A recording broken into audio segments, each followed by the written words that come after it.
And welcome back to the X Zone. I am Rob McConnell, and we're coming to you from our broadcast center and studios in Hamilton, Ontario, Canada.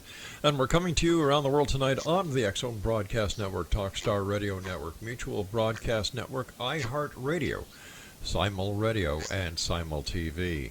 If you'd like to send me an email, xzone at xzoneradiotv.com, on all social media sites, Xzone Radio TV. To find out about the programming we have available for you 24/7, 365 on the X Zone Broadcast Network, www.xzbn.net.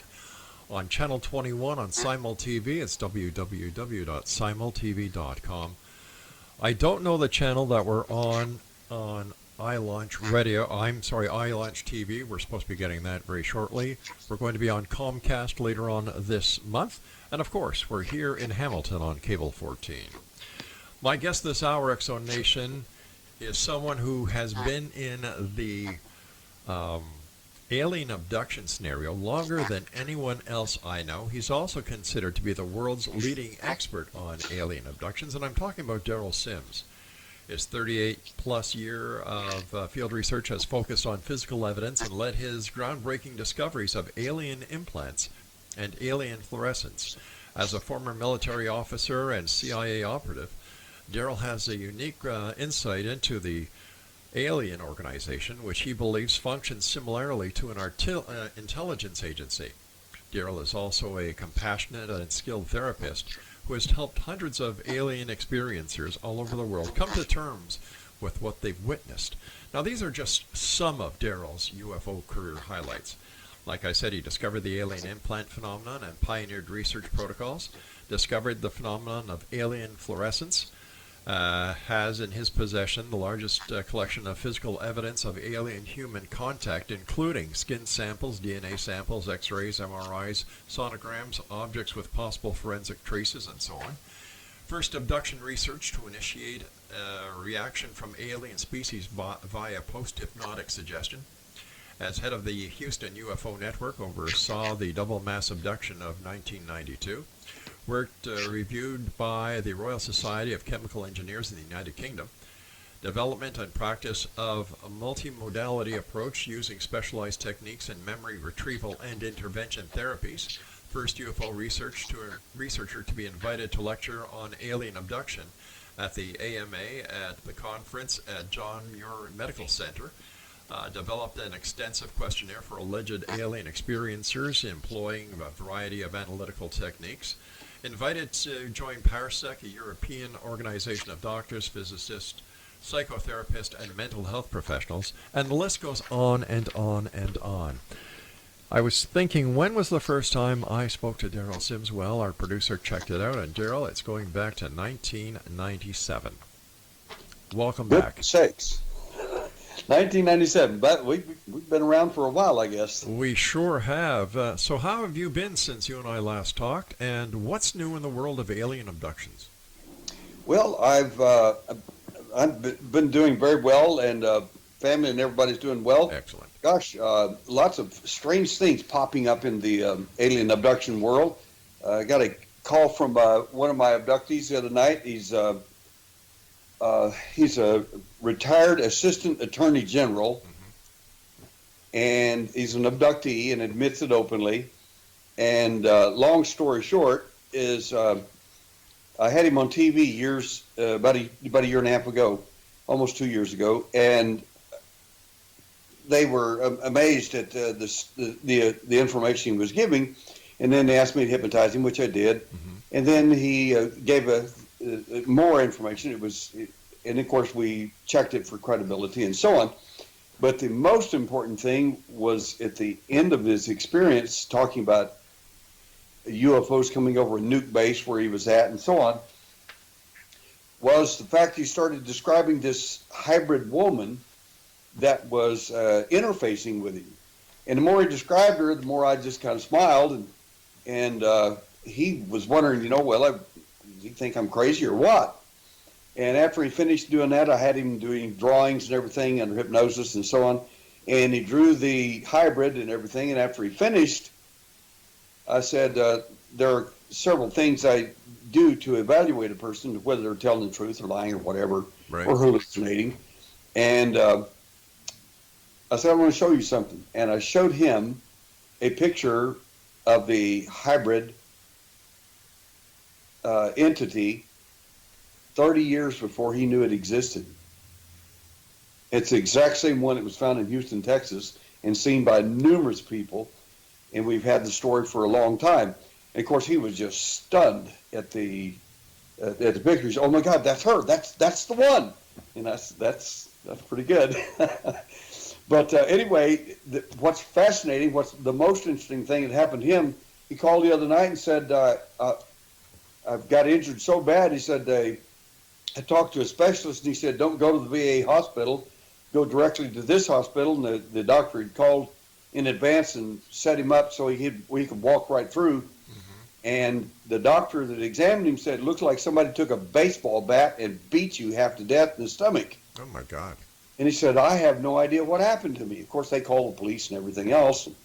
The medical people did. And, of course, the abductee, this retired attorney general said, it's hard to tell these cops what happened because they're not going to believe anything alien, and I don't know a lot of what did happen. But the bottom line is that his stomach, he sent me pictures of it, and it was swollen. It looked like somebody literally took a baseball bat, like some mafia guys worked him over. It was just terrible. What was the cause of this, in your opinion? In my opinion, of course, I haven't told him yet, but the fact is that we see injuries similar to this on different parts of people's bodies, and the reason is the aliens sometimes will bring you through a wall. In rare cases, they'll walk you through a door, open the door and actually walk you out. Right. And sometimes they'll bring you in through the ceiling. Well, when they bring you in through a ceiling, they often will drop you from 2 or 3 feet, something like that, onto the bed. And if you've got one of those old water beds, it'll literally shake you, and you're just like, whoa, it'll wake you up, so to speak, out of your experience. In his case, I suspect they dropped him from about 8 feet up, and you don't always hit the bed. Ouch. You hit different parts of the bed, and it can hurt you really bad, like a baseball bat beating you. Like that old saying, it's not the fall that hurts, it's the sudden stop. That'll do it every time. Every time. Darrell, you've got in your past, you were a you're a military police officer and a CIA operative. What was it that changed your life to the point where you became so interested in the alien abduction phenomenon that you're known worldwide as the alien hunter? Well, the alien hunter is a term given to me by a journalist who was interviewing me one day, and I think it was 1992, 93 in Atlanta. Mm-hmm. And she said, she listened longer and longer and longer, and she said, oh my God, you don't study the alien, you're hunting them. You're the alien hunter. And it showed up in her story on a man named Randazzo, his magazine, UFO magazine back then, which is now defunct. But it was a big alien head with blood red letters, Alien Hunter, on it, and the story of DERREL, SIMS, and all that.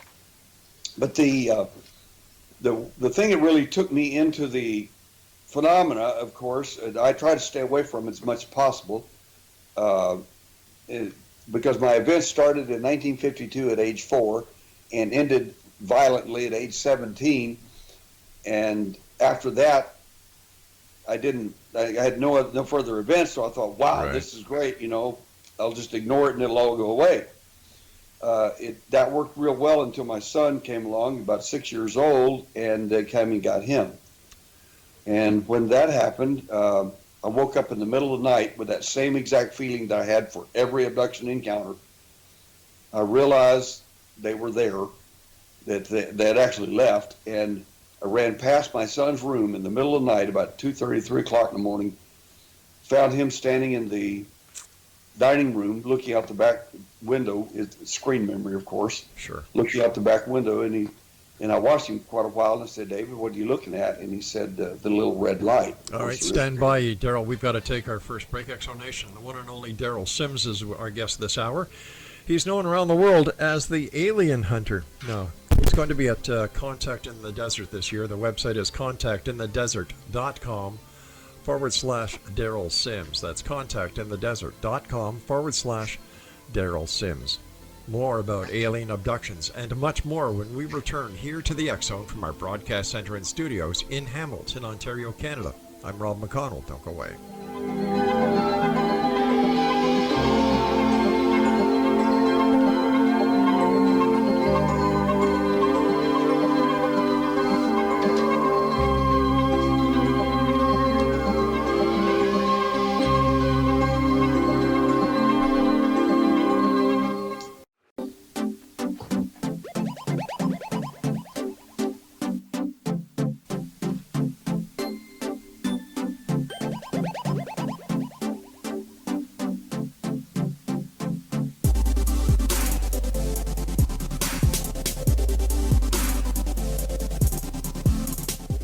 Exonation, my guest this hour is Darrell Sims. He is the alien hunter, and he is the world's leading expert on alien abductions. The website that we'd like to point you to tonight is contactinthedesert.com/Darrell Sims.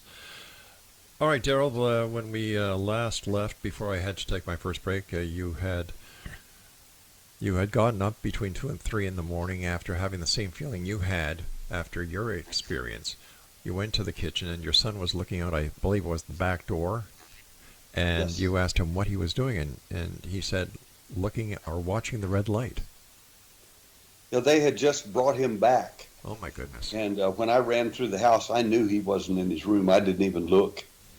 And his event was so horrific. In fact, the family begged me to work with him hypnotically, and I refused for weeks, and I did not want to know what I knew I would find. And when I did work with him, of course, it was crystal clear. And the long story short is he had a horrific series of events, and the worst part of it was that. He told me about a week or so later, he said, Dad, my consciousness, now this is a 6-year-old child telling you this, my consciousness has changed. I no longer care for people like I used to. That was frightening to me to hear that from my son. Did you feel the same way after your abduction? I didn't. I ended up with broken ribs and all kinds of other problems I never told anybody about. But when my event was over, I was so glad. The reason was because the entities in my last event were 5 entities that don't show up in UFO literature. They don't look like they're not like they're not like the alien because they're other than the alien. They're involved in the process. If there was an SS among the alien, it would be it. And he, unfortunately, met the same entity I met at age 17. He met him at age 6. Wow. And the effects of that were, I'm going to give you one example, show you what I'm talking about. Unbeknownst to me, my son had taken a compound bow, pulled it back with his feet, and fixed it so that it would actually point toward his door. So if they came back through the door, that broadhead arrow would go right clean through them. The only problem is it could have gone through anybody else that opened his door in the middle of the night. Yeah. And of course, you don't think of that whenever you're worried about your events. You just worry about making it go away or stop. But that's the kind of seriousness that he had. He never wanted to see that event again. Now, the fact that you had been abducted by aliens a number of times, and now your son, at the tender and the wonderful age of 6 years old, had the same experience. Does this show you, as an alien abduction expert, that there is something in the genes? Why do you think that it was you and then your son? Well, something we discovered when I first started really leaning on First of all, that event right there changed me from a victim father to an alien hunter. I mean, you mess with me and I could live with that. You mess with my children and I'll come after you. I don't care if you're from another planet. Right. It won't make me a bit of difference. I'll find you and I'll expose you. Anyway, what this did was to cause me to look into the phenomena very succinctly. And one of the things we discovered back in the 80s was that there was a link between certain people in the family. They don't need everybody in your family, and sometimes it's just the girls, sometimes it's the guys. But it's rarely in the same family, in the actual family lineage. To have a father, son, a brother, and something like that is very rare. In our family, it's a brother. I got two brothers. It's me, my son, and myself, and I think my dad. Anyway, that was four males in one family. That's just astounding. Normally, people tell me it's just me and my family, and that's it. And I'll tell them, if you'll go talk to your grandma, grandpa, uncles, aunts, quietly, privately, and tell them a little bit about your experience, you're going to be stunned to find out that they've had them too. Well, who are these aliens, and what do they want? That's the $64,000 question. Everybody thinks they know, but I think there are two primary views out there. If when you boil it all down, one is the Sitchin's view, which is a fairly common view that those that came down from the heavens came to Earth and they did all these things with mankind. Basically, they turned mankind into slaves and mining gold for them and so on. Okay. There's that narrative, and that's based on some Sumerian documents and Warkan and other documents and so on.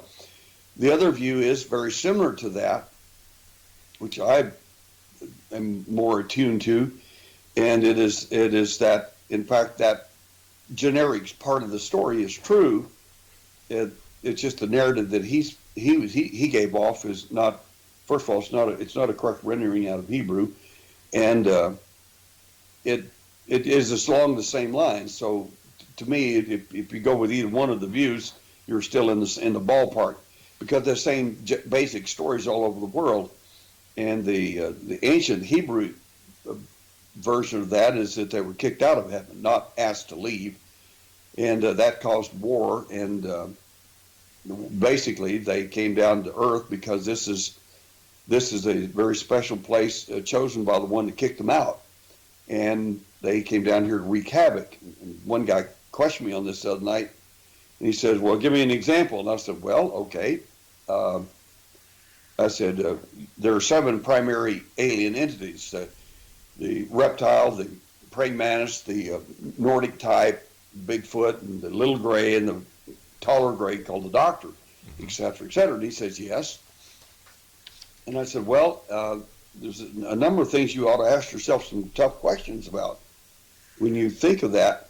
And one of them is that all the DNA from every one of those beings seems to come from planet Earth. So the question one has to ask, if they're from another planet, quote unquote, why did they come here to get the DNA, take the DNA somewhere else? In other words, you don't get reptile DNA from probably Venus. You'd get real good suntan if you tried it. You're probably not going to get Nordic or human DNA from probably from Saturn. But Earth is the cosmic Walmart, so to speak, for DNA. And when you look at the DNA of each of these entities, and especially, this just underscores what I'm saying, they did a DNA test on some Bigfoot evidence up in Nacogdoches, Texas, not long ago. I even offered to send them some samples we had, a urine sample and a fingernail and some hair samples I've had since the 90s. And long story short, they did their analysis on the DNA testing they had, on the DNA material they had. Right. They found that the DNA, of course, it's simian or ape-like creature, which, again, you would get on planet Earth. And number two, it had modern human woman DNA. So how does one get, quote unquote, alien DNA of a simian creature that you find on planet Earth mixed with modern human woman DNA? Well, is it possible now? I'm just throwing this out there. Like, you know, we've all heard about these strange and weird things that happen where we have cross species. Is it possible that in our past we had a Neanderthal or an early type of man who actually cross-mated with an ape? Well, that's possible, but the fact is, the thing that stands out to me is the fact these beings here that we're looking at, these so-called alien beings, are in fact transgenic beings made, hatched, cloned, or manufactured for the purpose of interaction with mankind. And the reason I say that is because that's the first thing that struck me when I was 4 years old, and the thing was in the room, and he was leaving, and I didn't know it. I didn't know what was going on. I woke up real quickly. Sure. So I'm leaving the room, and as I thought to myself, he's going to bump in the wall, I didn't know he came through the wall, and he's leaving through it. He heard me think that, and he turned around, and I heard him think, and that really stunned me, because his mouth never moved, and I heard in my head, it's awake. But when he turned around, I saw he had no genitalia and no belly button. When you're 4 years old, you don't think like adults, you think like little kids. I wondered where his TT was at. Where's his belly button? After you think about that for a while, you realize if he didn't have a belly button, he wasn't born. He didn't get here the way you did. He was hatched, cloned, manufactured, or made. And the fact is, if he doesn't have a genitalia, it means he doesn't procreate. All right, stand by, Darrell. We've got to take our news break. Exo Nation, Darrell Sims is our guest this hour. Visit www.contactinthedesert.com/Darrell Sims. And Darrell and I will be back on the other side of this commercial break with the news as we continue here in the X Zone from our broadcast center and studios in beautiful Hamilton, Ontario, Canada.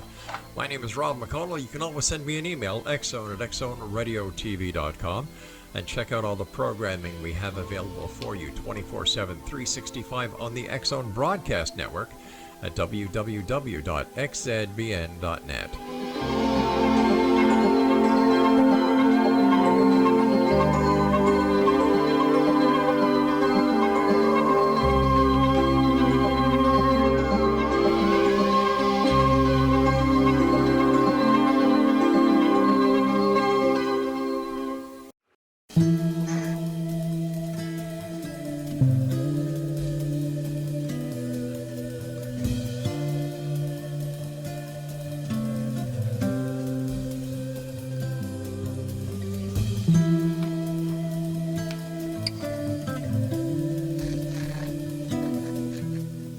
Welcome back, everyone. Don't forget the X Chronicles newspaper is available for you with our compliments. It's been published since January 1990. Believe that or not? Wow. www.xchroniclesnewspaper.com. A couple of programming notices. The X Zone TV show is going to be on Cable 14 in the Hamilton, Ontario area starting February the 14th, and then the TV show will be on twice a week, Tuesdays at 9:30 and 11 p.m. on Thursdays. Also, starting this week, later on, we're going to be on iLaunch TV throughout the United States, as well as 50 other countries. And later on this month, it's going to be a busy month, we're going to be on Comcast. So there you go. All coming to you from our broadcast center and studios in Hamilton, Ontario, Canada, through our good friends at SIML. Darrell Sims is our guest, www.contactinthedesert.com/Darrell Sims. Darrell, when you were describing the alien that you saw in your room, you noticed that the alien didn't have any genitalia or a belly button. Is it possible that the alien was wearing some sort of one-piece protective bodysuit? Oh, I suppose that's possible, but there was ambient light in my room, and I could see him very clearly. He had a very tiny mouth, just a tiny slit. Right. And he had no ears, and he had two little holes for what looked like where a nose should have been, but they're just tiny. His eyes were perfectly round, I mean, very large, inch-and-a-half eyeballs, and to me they looked like lens covers. They didn't look like eyes. They were very stunning, very captivating. Could it have been a And helmet of some sort? I just, well, later, many, many years later, one of my abductees begged me to show her how to defend herself because they threatened to get her kids. And I did, and she assaulted her captor and tore his eye cover off on 2 occasions. And what she saw was a red stippled screen with 5 little white squiggly light lines running across that red screen, which indicated those particular beings were probably biomechanical. So what did she do with the lens cover? Well, unfortunately, the reason I did that was, one, for her point, was to help her learn to defend herself. Mm-hmm. But I had my own greedy motivation, and the purpose was I wanted her to bring Freddy Krueger's hat back through the dream. I mean, if she could bring that eye cover back, mm-hmm. It's obvious that Freddy Krueger, so to speak, was real at that point. Use that as the metaphor. And unfortunately, she told me the first time, she said, I'm not very strong. And she tore it partly off, and she could see underneath it a red screen. And so I said, well, I can fix that. And so about a month and a half later, they came back and got her again. And unfortunately, they brought the doctor with them. That's the one that's a lot smarter. The little ones got an IQ of about 80. And the doctor type looks just like him, but he's taller, and he's definitely in charge. He's got an IQ about 135, 140. So the next time, I knew a lot more about his neurology and how he functioned, and so I had her actually take him over using the system that I had given her, and she called him, and it scared him, and he just slowly took steps toward her, and finally she reached around him, and I installed my strength in her, and she was able to hold him. And I asked him if he had resisted, and she said no, and she said he had never had anyone take him over before. I mean, that's their business. That's not what we're not supposed to be able to do that to them. All right. So how did you give her your strength? Let's stop there for a second. There is I can probably illustrate it a little better. I'm a martial arts 4th degree black belt in Shotokan and Goju-Ryu. I told my wife one day when we were teaching years ago that so I'm going to show you something different. We went down to school, and I took 2 people. One was a green belt, which would been, I call him professional student. He's never going to get anywhere. He's tough. I mean, he can be, if he hits you, he's going to hurt you. But he's obviously better than most of the students that were there. And we had a brand new one who was a computer geek who barely could punch and even walk. I mean, he didn't know what to do at all in martial arts. So I took him aside and gave him some instructions on a hypnotic level, and using a specialized technique. And then I put the 2 together. Of course, obviously, the green belt was just going to destroy him without any problem whatsoever, easily.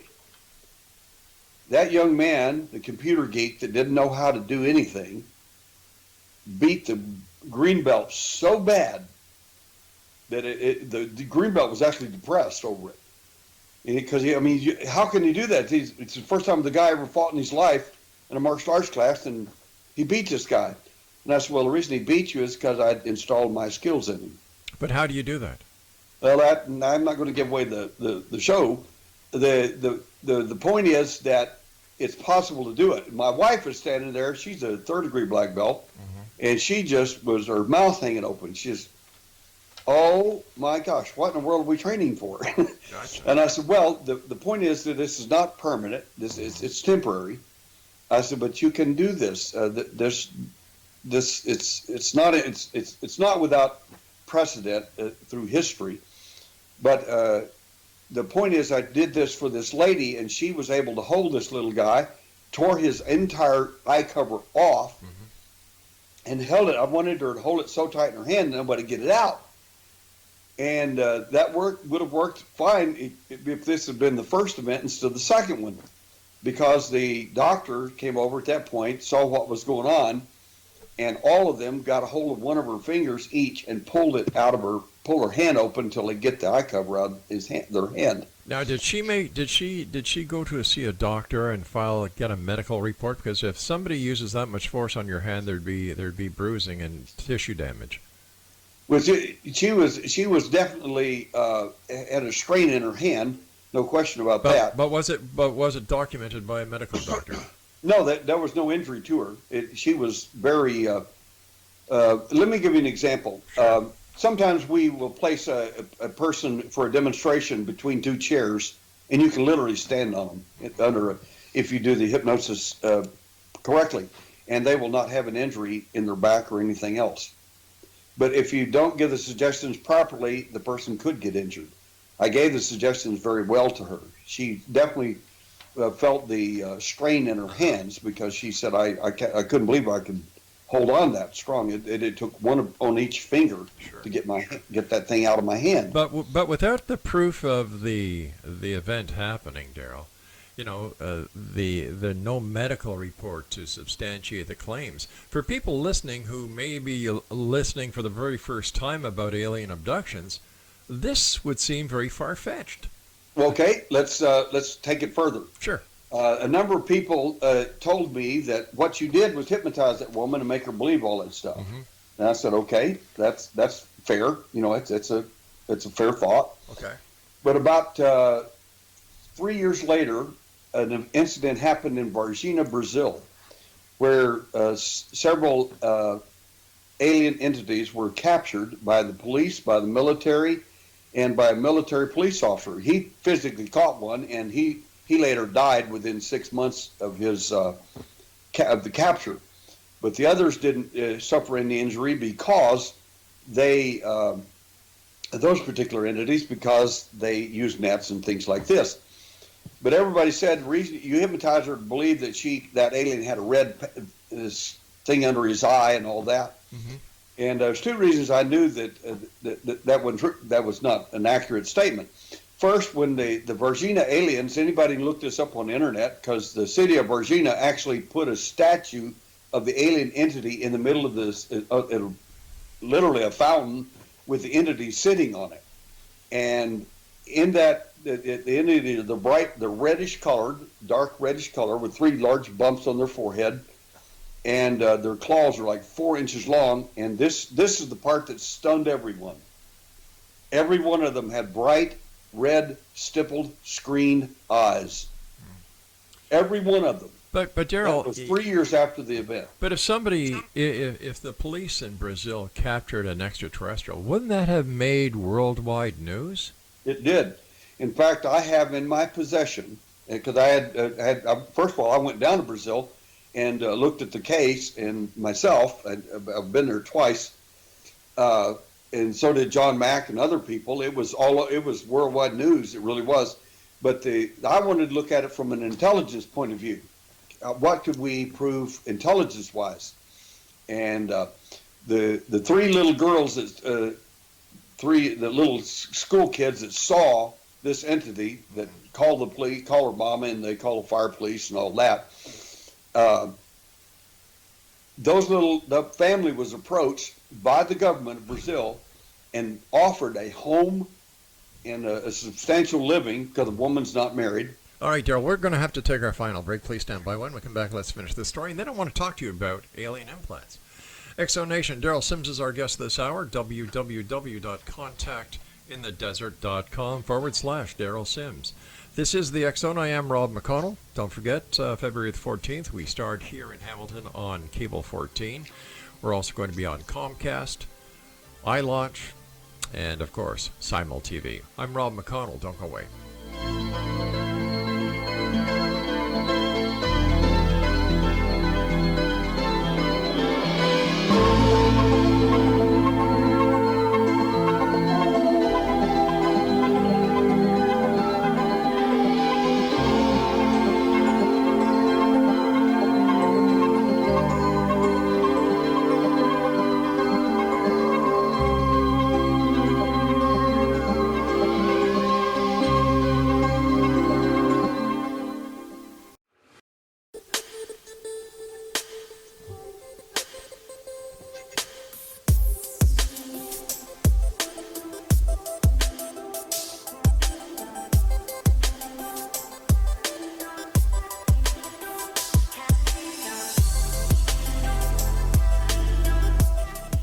Welcome back, everyone. Darrell Sims is my guest. www.contactinthedesert.com/Darrell Sims. Darrell, we were talking about an alien event that happened in Brazil. Now, you actually went down there and investigated the case, and you went down there to investigate it or to use it as a way of gathering intelligence. So what were your findings? Well, one of the things I found that was stunning was several people, I did a lot of friends down there, and investigators, and they were interested in this as well. And of course, they loved my background, former military police, private investigator, ex-CIA, and they started telling me all kinds of neat things. And I said, okay. Your Secretary of State, Warren Christopher, came here within days of that event. I said, what would he there for? And they said the United States awarded Brazil part of the space program of building a floor in the platform for the space station. And they all looked at me kind of funny, these Brazilians, said, we don't have a space program. I said, you do now. I said, where did the body go? And all the bodies, and they said, well, the CIA took it, of course. And I said, how do you know that? I said, well, the government did. I said, after Warren Christopher came, obviously he brokered the deal and got the craft and the bodies. And I said, well, first of all, I need to see evidence that he was here and all this. And they said, they handed me a stack of papers, an inch thick, and said, it's all done for you. It's here. So I have those with me, and they're unfortunately in Portuguese. But the second thing is that they described the troops that showed there the next day after the Varginha incident. The next morning, our guys landed. They said, but they weren't military. I said, how were they dressed? And they described them. I said, tell me exactly what the material looked like on their greens. They said they had no insignia. I said, I understand that. Tell me exactly what that material looked like. And they told me, and I laughed and laughed and laughed. I said, when I was in the spy school, as one of the instructors, a martial art instructor in the spy school in the CIA, those are the exact clothing that they wore for their ops, for training, and so you can never identify them. I said that is in fact the CIA, and they got all their stuff. They got everything, and Brazil got billions of dollars worth of work on their new space program, which they don't have. They do now. And that was rather fascinating. One last thing I want to say about the red eye thing that clued me into something was wrong with his picture. When I was at age 4 in that event, when I was a little boy, I was not paralyzed, wasn't anything, wasn't scared, wasn't anything. I just couldn't understand why the skinny little guy didn't have any clothes on. It was wintertime, it was freezing. How could he? I just couldn't understand that. And at that point, his eyes began to move a little bit because there was enough light in the room from our little well house. There's a little light out there. I could see easily the entity because he's bright white. He was not gray at all. Right. And I was amazed. I could see something reddish under, almost a glare, a little tiny red glare underneath the edge of his eyes because I was lying down and he was when he first came in, when I first turned around, I sat up and I was like, whoa, I could see something red under his eye. That's what made me think those were eye covers or something. I never did know for sure. And that's what gave me the idea about having the lady tear the eye cover off this guy. Gotcha. How did you get involved with alien implants? That's another sad story. At age 12, 1960, I heard a strange. It's not like you wake up. It's like you're switched on. And I heard my mother speaking, which is obviously not true because my mother and dad lived the other end of the house. There's no way you could have heard that in the middle of the night. I mean, just I could hear her as if she was whispering in my ear. And it says, Darrell, go outside. There's a new star in the Pentine. I don't know what a Pentine is. Never heard of anything like that. But when she said it, I knew what it was. Well, this is obviously the aliens mimicking your mother's voice to get you to go outside because you're fixing to get abducted. So I opened the back door, walked outside, and saw a brilliant light on the not far off the horizon. I'm in Alamogordo, New Mexico, 1305 Ohio Street. Never will forget it. Age 12, and it was. I hate using the illustration out of a movie, but it was like the movie Phenomenon when he saw it bright light, and he's like, "Whoa!" Next thing he knows, he's laying on the ground. Well, the light got bigger and bigger, and he was getting coming toward me so fast, I thought it was going to hit the house.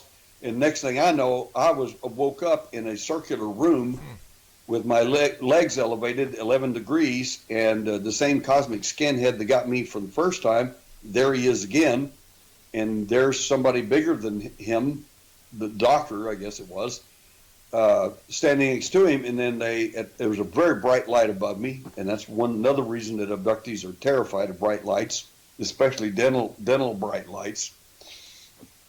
And I could hear them talking, and then the doctor at that point noticed it, and he shut me off. They can do that.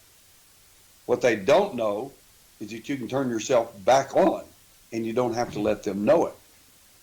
And so I listened to them talking, and I was horrified at what they said they were going to do to me. And I started crying.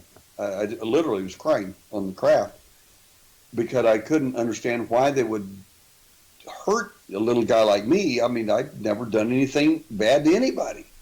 I don't know why are they doing this to me. Next thing I know, the doctor type brings over this long, about an 8 to 9 inch needle-like device with a silver sphere on the end of it. They inserted it in my nasal passage and jammed it as hard as they could. And I say as hard as they could, hard enough it broke the bones of my nose. And there was no anesthesia whatsoever. I screamed. I mean, pain was unbearable. And they pulled it back out and had blood on the end of it, but it didn't have the silver spear. So that was how I learned about alien implantation. Why wouldn't they just shut you off and do the implant instead of doing this while you were conscious? Well, first of all, they didn't know that I could still hear them. That's how I learned what they were doing. Okay. In fact, Dr. Bob Wood was when we're doing the shoot for the Alien, the movie, the TV series that I did with 3 other people, the Uncovering Aliens. He said, "I want to ask privately a question from you. I want to know how far the alien is above us." And I said, if I answered that, Doc, I said I'd get laughed clean off the set here. And I finally told him, and he was horrified. And everybody started laughing. They said, "There's just no way that's true." And except Dr. Bob Wood, he was the only person that wasn't laughing. Wow.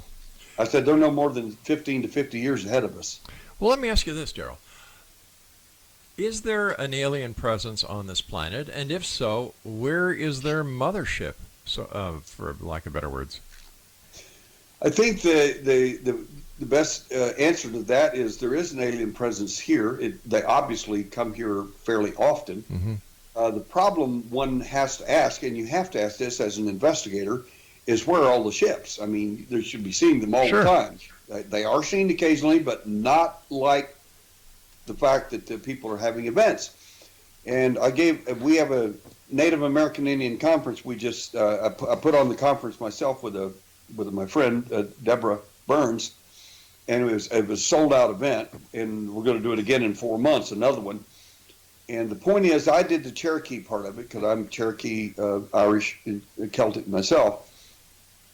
And the point of the Cherokee, they always believed that the UFOs traveled under the water, in the riverways and so on. Mm-hmm. The fact is, they use the waterways, the Great Lakes and oceans, and I think that's where 99% of them are at.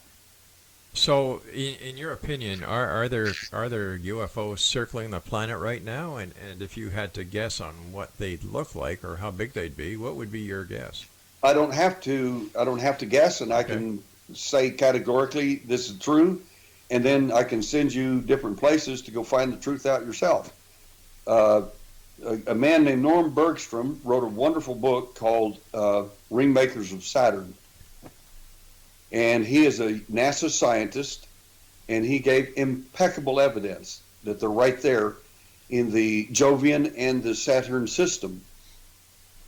They're right there in the rings of Saturn. You can see it. You can. Wow. If you got a reasonable telescope, you can find them. But you can just Google it. Nuremberg's from ring makers of Saturn, and go look yourself. But there's nothing orbiting Earth. Well, there may be. I see. The thing I find most credible are the sightings on the moon, craft that are so huge. One of them, we had 8 people on that particular craft in a mass abduction in 1992, and that craft was 50 miles thick, 600 miles across. And it was on the moon? It was near the moon.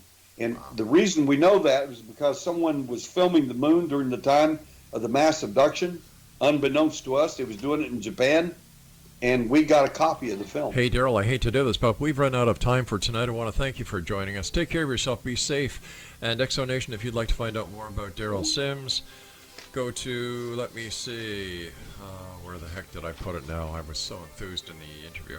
contactinthedesert.com/DERREL SIMS. We'll be back on the other side of this commercial break as we continue here in the X Zone from our broadcast center and studios, not on the moon, but in Hamilton, Ontario, Canada.